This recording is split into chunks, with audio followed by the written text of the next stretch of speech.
bola baling sukan yang hebat di gelanggang penuh semangat. Pemain lari pantas bertindak menjadi juara, itulah harapan. Assalamualaikum warahmatullahi wabarakatuh dan salam sejahtera. Saya Nordia Erina binti Muhammad Anwar dari kru TV PSS Paratu akan melaporkan program perlawanan bola baling berlangsung di Dewan Arena.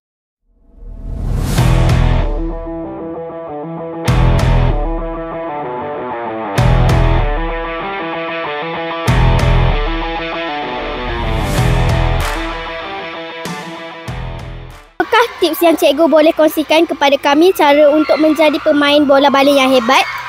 Tips.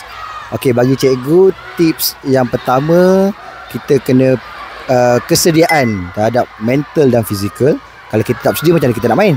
Macam mana kita jadi hebat? Yang kedua, latihan yang konsisten dan berterusan. Yang seterusnya, disiplin. Disiplin paling penting lah bagi cikgu. Itu saja. Berapa lama pengalaman cikgu sebagai pengadil dan dalam kejohanan apa cikgu pernah terlibat?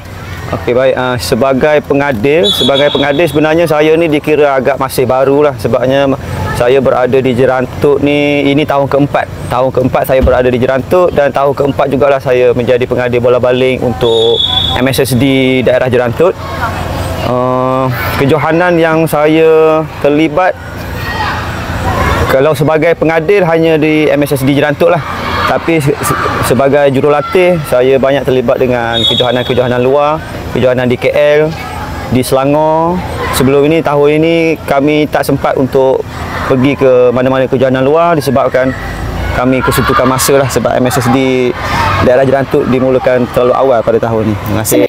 Saya melihat awak bermain sangat hebat. Boleh awak kongsikan kepada kami bagaimana awak boleh jadi hebat macam ni? Kerana bertraining setiap petang berpanjangan. Terima kasih kerana sudi menjawab soalan saya. Sama.